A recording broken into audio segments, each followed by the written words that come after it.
What is good, ladies and gents of YouTube? My name is BBK Dragoon. Welcome to another Halo 4 replay review.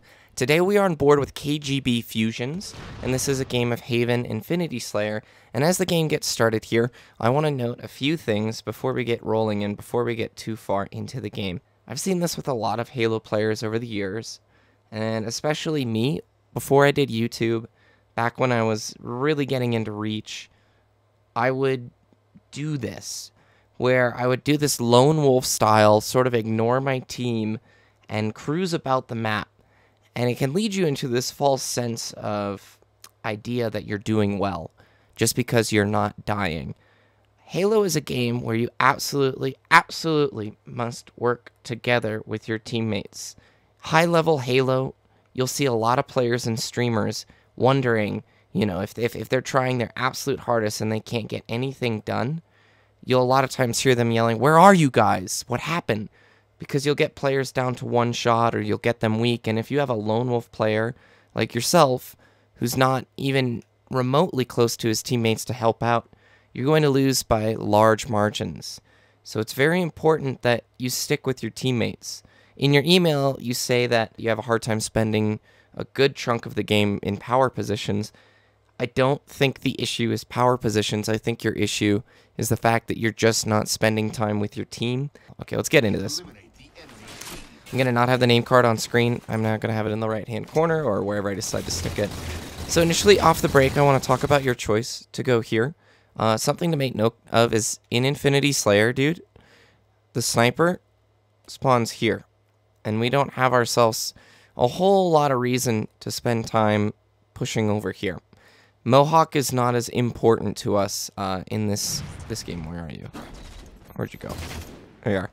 Mohawk is not as important to us because there's really no power weapons to control. So just for the viewer's sake, I want to show that Red does get control of the sniper off the start. They control the center. All three of your teammates push center, and most of the Red team push center, but they pulled snipes. So they win the first sort of rhythm of the game. Just something to think about. I really wouldn't have ever run Mohawk if I were you. If this was Team Slayer, it'd be different, but trying to fight over a DMR seems very silly to me when top control's more important. So as we continue into the game, I want you to focus on your radar. You're going to engage with this guy at Mohawk, then you're going to push back across the blue tunnel, and we're going to tunnel vision a bit here. So we're going up to the top, and this is sort of the last time you're going to be hanging out with your teammates. First teammate gets sniped right there, and you still decide to push up and engage. I want you to pay attention to your radar.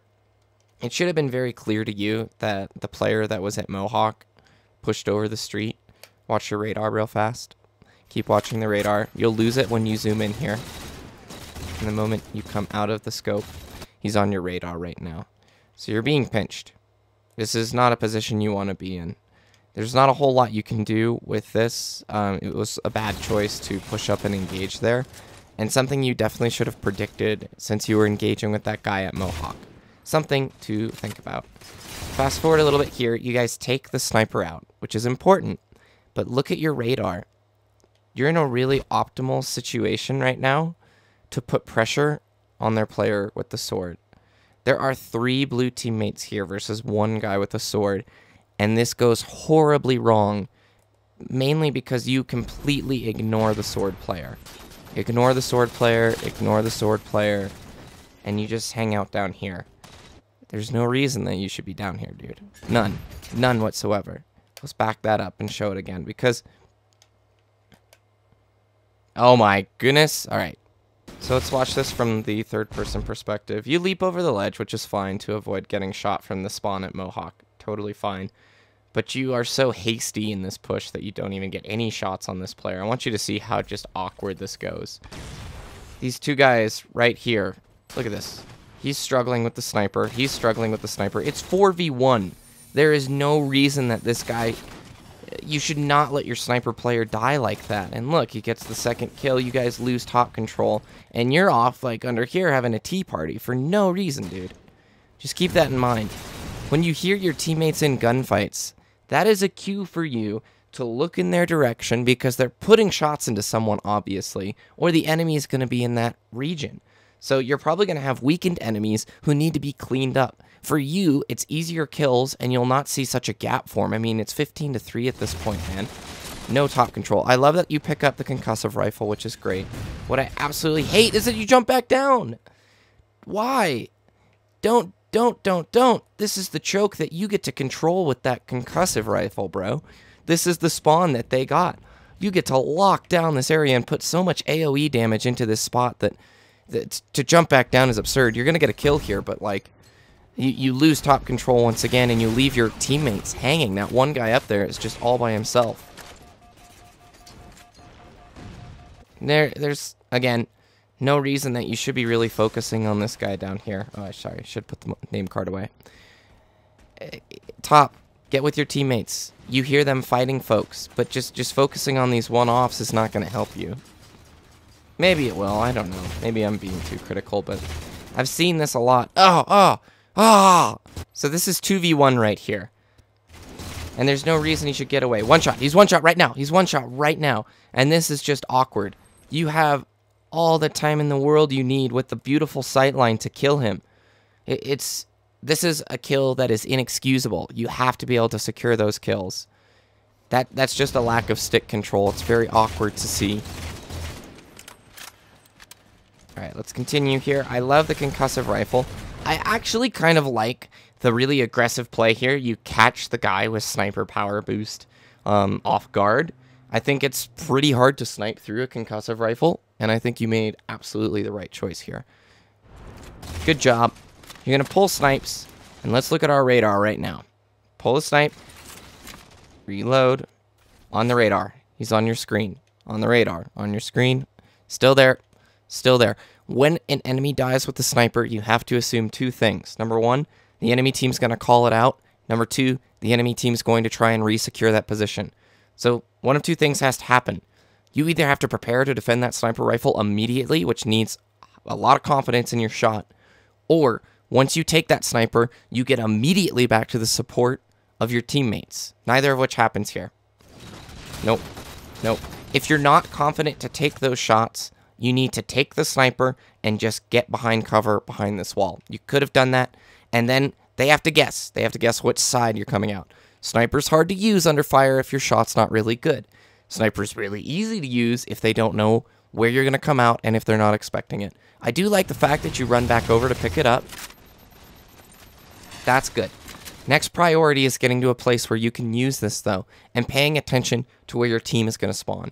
When you see red X's right in front of you, that guy right there, you know somebody's coming off spawn real soon. You have two teammates on your motion tracker right here. You stick with those guys. You don't hang out here. This is not where you want to be. There's no good sniping to be had here. All right, let's talk real fast here. Decent escape, but you need to get back up with your teammates. Your team is spawned on the other side of the map.